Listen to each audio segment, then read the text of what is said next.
नमस्कार श्रोते हो. दीपक रेगी कथाकथन चॅनलवर तुम्ही ऐकताय जगन्नाथ शिंदे लिखित घुंगरू ही कादंबरी. आज दुसरा भाग. शेवंता बोलतच होती. तवा आमचा फड उंबरजला होता.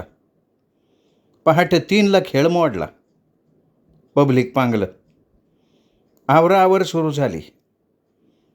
काही निघालासं काढली. बाटल्या फुटल्या. बाप पिऊन तर्र झाला. मग पंक्ती पाडल्या. माझी जेवणा वासनाच नव्हती. मी तशीच पडले. जेवून माणसं आडवी झाली. घोरायला लागली. मी हळूच उठले. स्टँडावर आले. पहाटेच गाडी घावली. कुठं जायचं बाई? ते एस-टीवाल्याने मला विचारलं. म्हणलं पाचवडला. अहो हे गाडी पाचवडला जात नाही. आता व घाबरले ग मी. तर म्हणला तुम्ही साताऱ्यात उतरा. मी उतरले. तिथून सातारावाई गाडीने पाचवडला गेले. पाचवडातनं काळ्या पिवळ्या गाडीतनं कोडाळला गेले विचारत. समोरचा वाडा बघितला आणि डोळंच पांढरं झालं.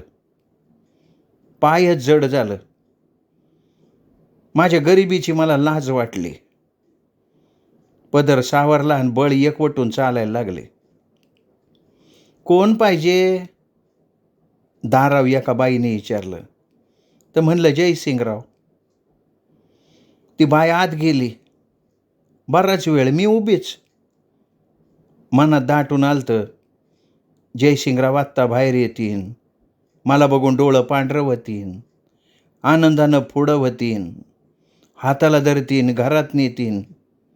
पोटाकडं बघून म्हणतीन कितवा महिना. मग आपण लाजू. त्याच्या कुशीत शिरू आणि कानात हळूच म्हणू पाचवा. मग ते पोटावरनं हात फिरवत राहतील आणि म्हणतीन पोरगा का पोरगी. त्याच्यावर मी म्हणन मला काय ठावं आणि म्या लाजनं चूर होऊन जाईन. तेवढ्यात ती बाई बाहेर आली आणि म्हणली आत बोलिवले. मी आत गेले. बैठकीची ती भली मोठी खोली बघून बावरले. कायच सुचना. खोलीत कोणीच नव्हतं. मी निरखित राहिले. पायाखाली गुबगुबीत गालीच्या. भीतीव चित्र. छताला हांड्या. खुर्च्या गाद्यांना मखमली आर. पाहिलं का आमचं वैभव? मी समोर बघितलं. बसा. मी तशीच उभी. माझ्यासमोर भला दांडगा माणूस उभा होता. अंगात दुधासारखी सफेद कापडं होती. वठाव मुठी एवढ्या मिश्या. बसा की. नाही मी उभीच बरी आहे. ठीक आहे. का आलाय त्या आम्ही काही विचारणार नाही. तुम्हाला बघता क्षणी आम्ही जीवनाचा तमाशा सांगाय मी आले होते आणि ते बापाच्या तमाशाचं कौतिक करत होते. आम्ही काय तुमचा तमाशा पाहिला नाही पण ऐकू नये. पेपरात बी वाचतो.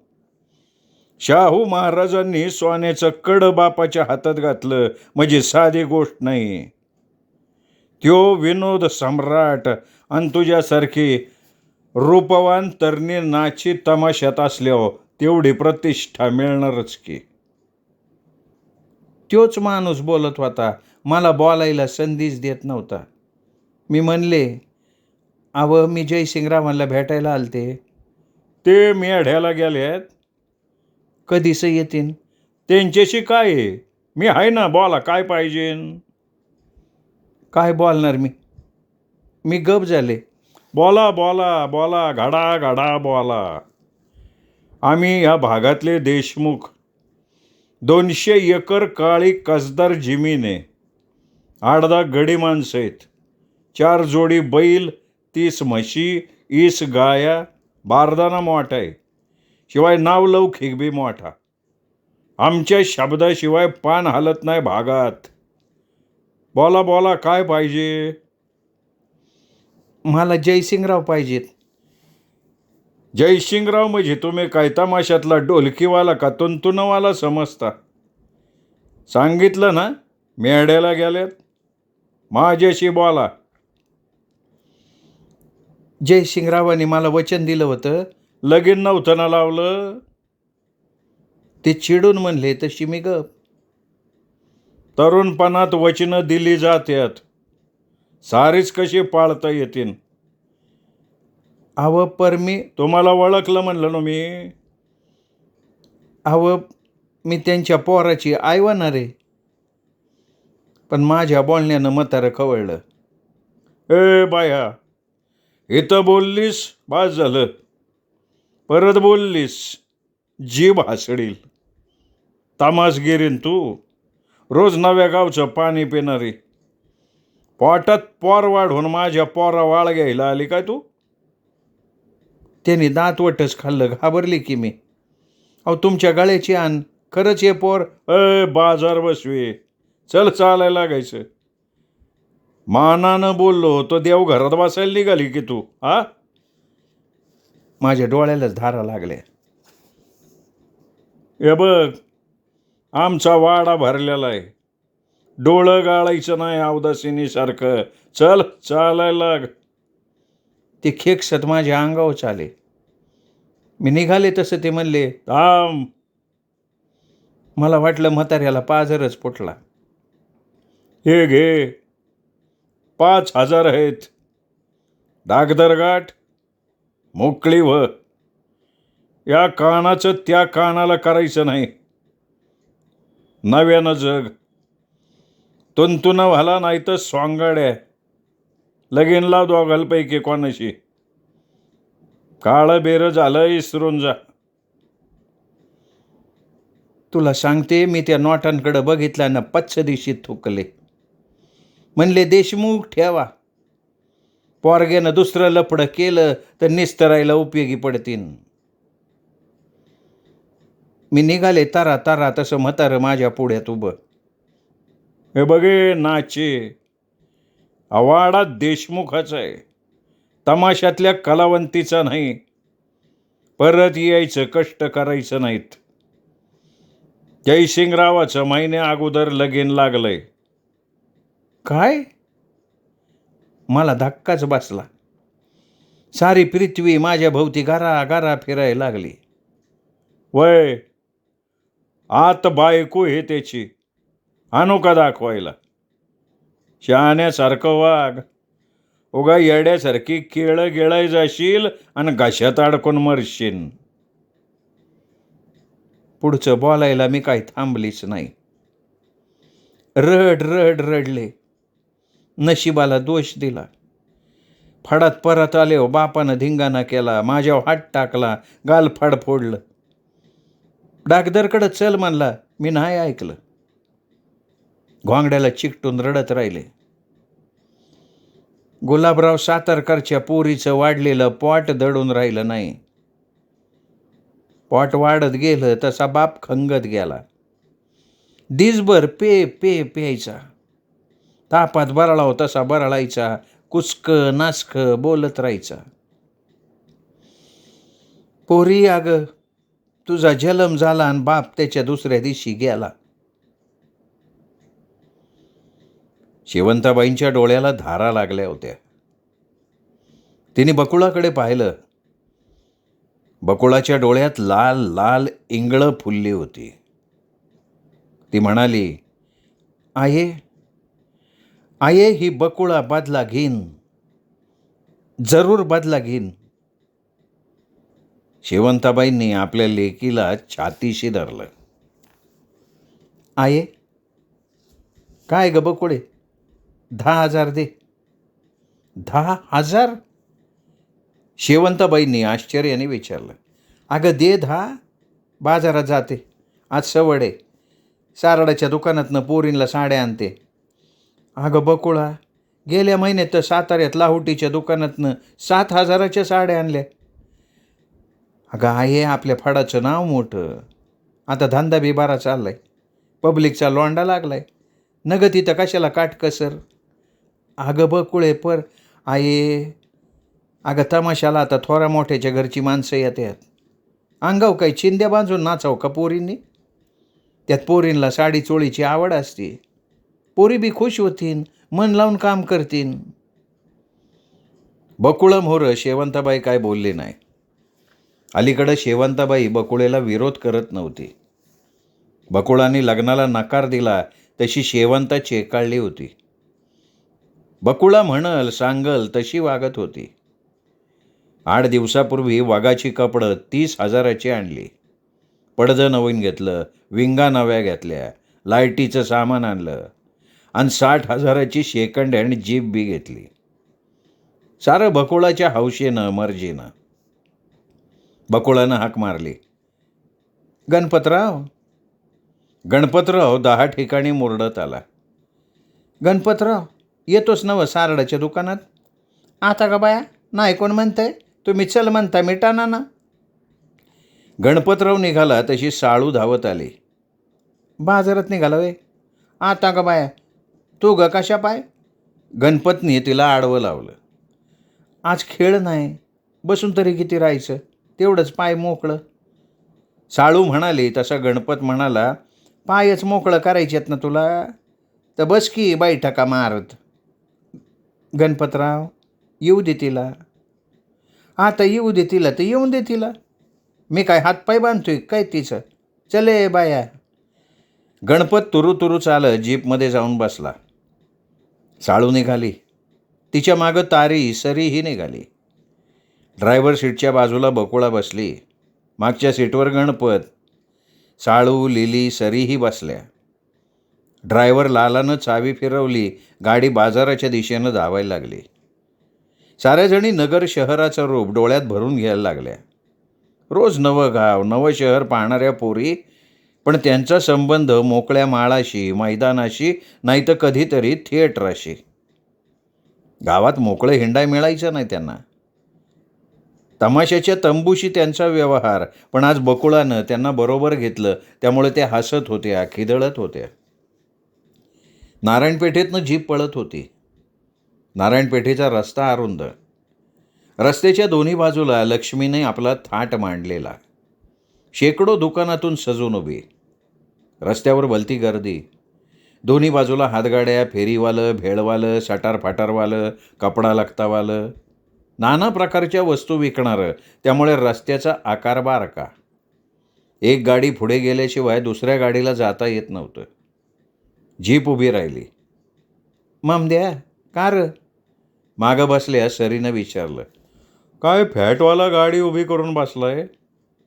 काय त्याची आजी बाळांत झाली का पणजीला पाचवा लागलाय त्याच्या? गणपतनं पाचकळ विनोद केला. ममद्यानं हार्न वाजवला, पण फियाटचं चाक हलं ना. अरे गाडी बाजूला घे, आम्हाला जाऊ दे. पण फियाटवाला रंगेल तसाच काचत बघत उभा. बराच वेळ गेला. बकुळाचा पारा चढला, ती खाली उतरली. तिने पाहिलं फियाटमध्ये 4-5 कार्टी होती. अंगापिंडानं भरलेली होती. टेपच्या आवाजावर आरडत होती, धिंगाणा करत होती. ड्रायव्हर सीटवरचा पोरगा भलता चेकाळला होता. मोंडाशे काय बापाचा रस्ता आहे वे? बकुळाच्या आवाजानं टेप बंद झाला. गाडी बाजूला घे. नाही घेत जा, तो गुरमाईनं म्हणला. कार बाबा, हिंदुस्थानचा पंतप्रधान आहेस का कलेक्टर आहेस? बकुळा ठसक्यात म्हणाली तसा एक म्हणाला, ए झिंगे, लेका आम्ही कोण आहे ते सांग ह्या नाचीला. ए नाचे, यो नगराध्यक्षाचा पोरगा आहे बरं का, तो झिंग्या म्हणाला. बकुळे, उद्या सांच्याला आम्ही तमाशाला येणार आहे बरं का, दौलत उधळाया. एक मरतुकडं पोरगं काढलं. बकुळेच्या डोसक्यात प्रकाश पडला. तमाशाची पोस्टर सारा गावात लागल्यानं या मेल्यांनी आपल्याला ओळखलंय. तमाशातल्या पोरी म्हणजे अशा तसे समजून यांनी मुद्दाम रस्ता अडवलाय. गाडी बाजूला घेताय ना व? बकुळा पुन्हा म्हणाली. नाही घेत जा, जा कुठं तक्रार करायची कर. त्यातला एक जण असं म्हणताच बकुळानं ड्रायव्हर सीटचा दरवाजा बाहेर ओढला आणि छातीला धरून नगराध्यक्षाच्या पोराला बाहेर ओढत म्हणली, पालकट उचलली तुझी, मेल्या. रस्ता अडवतोय किसनासारखा, हाणू का चपलन. हा तमाशा बघायला माणसं जमली, वाहतूक ठप्प झाली, तशी फेटमधली पोरं गारटली. रस्त्यात आबरूचं धेंडावळं नको मनगमात गाडीत बसली आणि गाडी उधळली. सारडाच्या दुकानासमोर बकुळाची गाडी उभी राहिली. पोरींनी टनाटना उड्या मारल्या.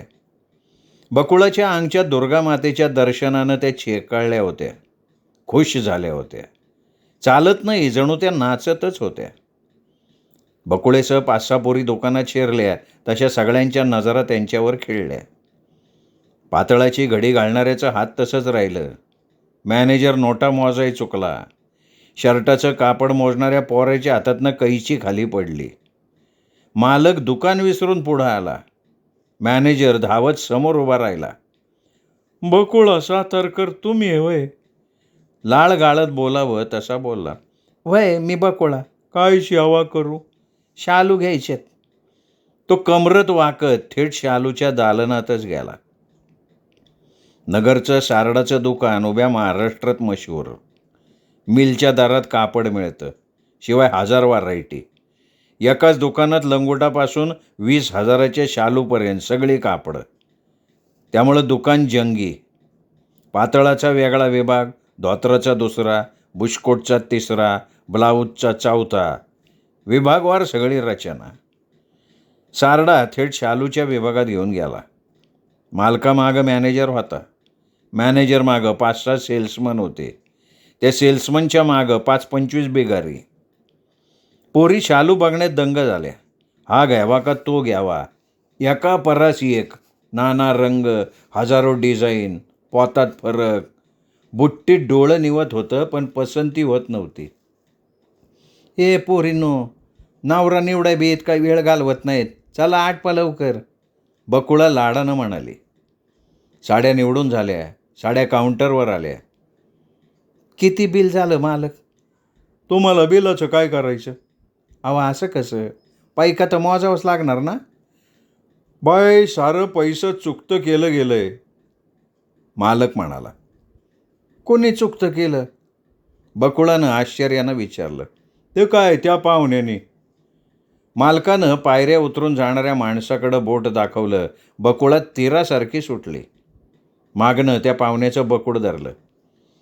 लय पैका झाला असन ना, तर आई बहिणीला सारडाचं अख्खं दुकान दे की खरेदी करून, ती म्हणाली. तेवढ्यात तो माणूस परत फिरला.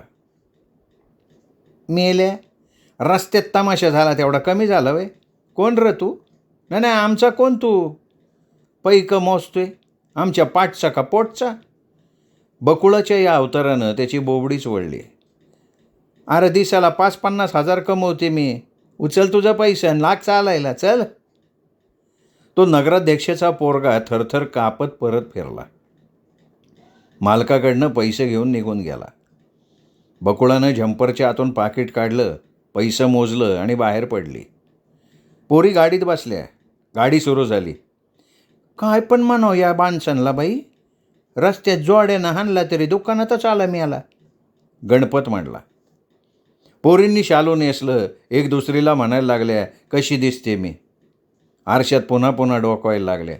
स्वतःशी गुणगुणायला लागल्या. नव्या शालूच्या वासानं धुंद झाल्या. हे सारं बकुळा त्रयस्थपणे बघत होती. त्यांच्या चेहऱ्यावरचा आनंद बघून बकुळा सुखावली होती. खरं तर या पोरींच्या जीवावर तमाशा, सगळं टीमवर्क. सोंगाड्या, झेलकरी, नाच्या, पोरी, वागातली मंडळी, कानातवालं, लाईटवाला, स्टेजवाला, अगदी गाडीच्या ड्रायव्हरपासून समद्यांच्या घामावर तमाशाचा पसारा. सारं इंजिनसारखं. नटबोल्ट, पंखा, वायर, बेरिंग सारं बैजवर असलं तर इंजिन चालणार. तमाशाचं बी तसंच. सारी माणसं महत्त्वाची, कामाची, उपयोगाची. शेवंताबाई सातारकर तमाशा मंडळाचं इंजिन आता महाराष्ट्रभर उधळत होतं. जाईल तिथं पब्लिक गर्दी करत होतं. एवढ्या सालात एक खेळ अंगावर आला नव्हता. खर्च वजा जाता 5-10 हजाराला मरण नव्हतं. त्यामुळे बकुळा खुश होती आणि बकुळा खुश म्हणून शेवंता खुश. बकुळाच्या डोक्यातनं लग्नाचं खूळ केव्हाच गेलं होतं. आईवर फार मोठा अन्याय झाला होता. हळद न लागता लगीन झालं होतं. नवरा असताना रांडपण नशिबी आलं होतं.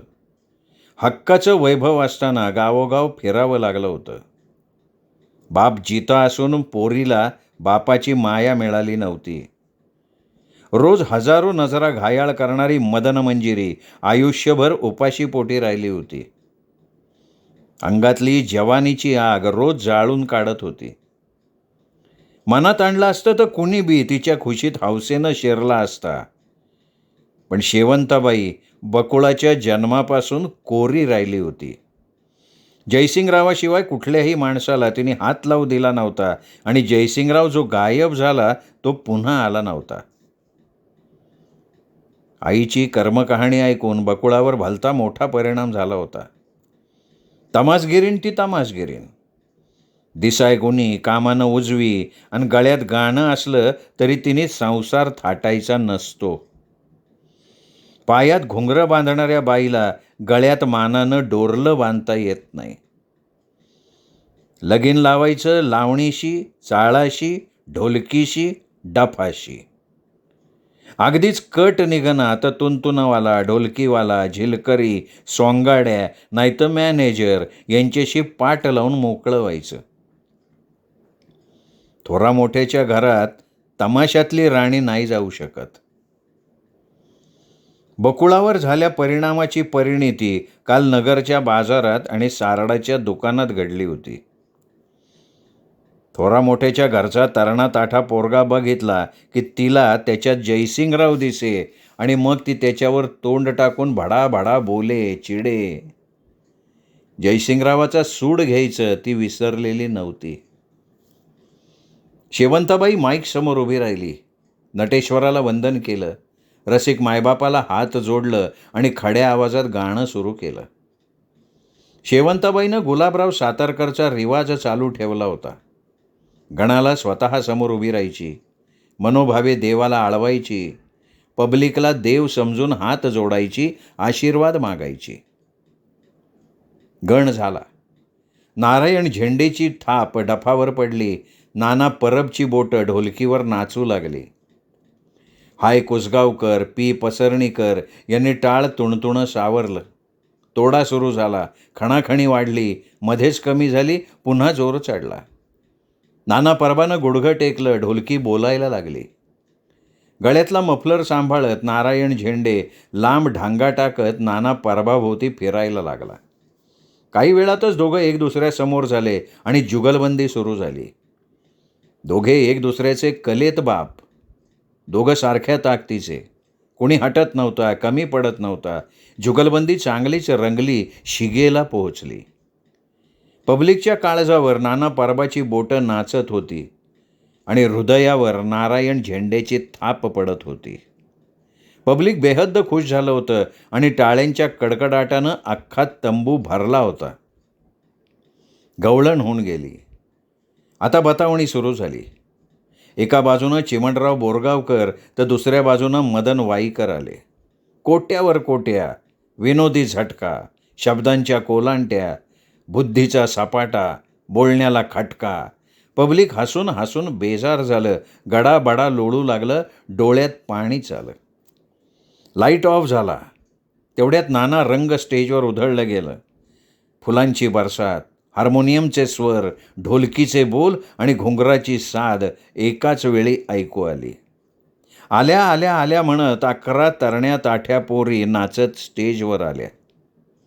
पब्लिकच्या माना उंचावल्या. श्वास रोखलं. डोळ्यात प्राण आलं. पोरींनी स्टेज दणाणून सोडलं. ढोल्या रंगात आला होता.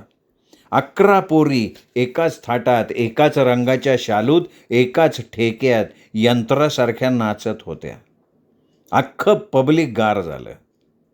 तिकिटाचं पैसं वसूल झालं. पब्लिक घरदार, बायका, पोरं सगळं इसरून गेलं होतं. वगाला सुरुवात झाली. मॅनेजर पैशाची पेटी घेऊन आला. मॅनेजर राजे आणि इतर 3-4 शेवंताबाईसमोर पैसे मोजायला लागले. नाच्या पोरी तंबूत आल्या. तो शेवंतानं सख्याला धाडला. सख्या हार काम्या. शेवंताबाईच्या हाताशी सतत असायचा. चहा लागला चहा आणायचा. पानं संपली आणायचा. विडी काढीची त्याच्यावरच जबाबदारी. निरोप आलं गेलं त्यांनीच पाहायचं. बकुळात आहे काय रे सख्या, आईसाहेबांनी बोलिवले. शेवंताबाईच्या तंबूत बकुळा आली. पाहते तर अलकड घालून 4 पुढारी बसलेलं. तो नगराध्यक्षाचा पोरगा त्यांच्यात. बकुळा, अगं हे पाहुणं आले आहेत. इथल्या नगराध्यक्ष साहेबाचा पोरगा आहे. शेवंतबाई म्हणाली तशी बकुळा फणकऱ्यानं म्हणाली, माहिती की मला. सारड्याच्या दुकानातनं शालू घेऊन आलाय का पैठणी घेऊन आलाय? बकुळाच्या बोलण्यानं ते चौघही चपापले, सावरून बसले, नजरा खाली झुकल्या, थोबाडं बंद झाली. अगं बकुळे, त्यांनी सुपारी दिली, शेवंताबाई म्हणाली. कसली? खाजगी बैठकीची आहे का? तुला माहिती आहे मी खाजगी बैठक करत नाही. फणकऱ्यानं बकुळा म्हणाली. अगं पोरी, खाजगी बैठक नाही आहे. मग उद्या परवा 2 दिवस हितच खेळ करायचा, फुकट खेळ लावायचं. शेवंताबाईंनी खुलासा केला. नाही जमणार, बकुळाने निर्णय देऊन टाकला. अगं बाई, आज सोमवार आहे. आपला पुढचा खेळ नारायणगावला गुरुवारी आहे. 2 दिवस खालीच आहेत. अगं आईपर नाही म्हणणं ग, मी सुपारी घेतली. हे बघ, मोजून 80,000 एक रकमी दिल्यात. शेवंताबाईने नोटा दाखवल्या. आई ऐक माझं, नगं त्यांना नाराज करू पोरी.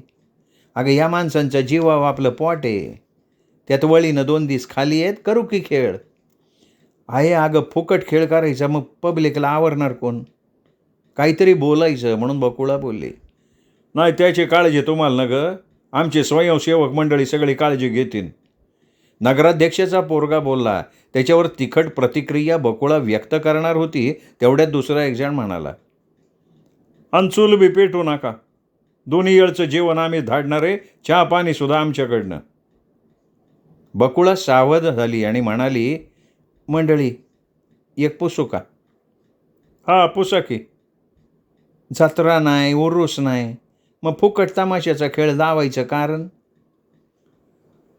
बकुळाबाई अगदी मनातनं बोललात. नगरची जत्रा नाही, उरूस नाही, उत्सव नाही, तरी बी लाखभर रुपये खर्च करून एवढी उठा ठेव का, असं तुमच्या मनात येणं साहजिक आहे. मन खुलासा करून टाकतो. हे पंढरीनाथ यांचं वडील पांडुरंगराव तिरमारे गेली 20 वर्ष या नगराचे अध्यक्ष आहेत. देवाच्या कृपेनं सगळं व्यवस्थित आहे.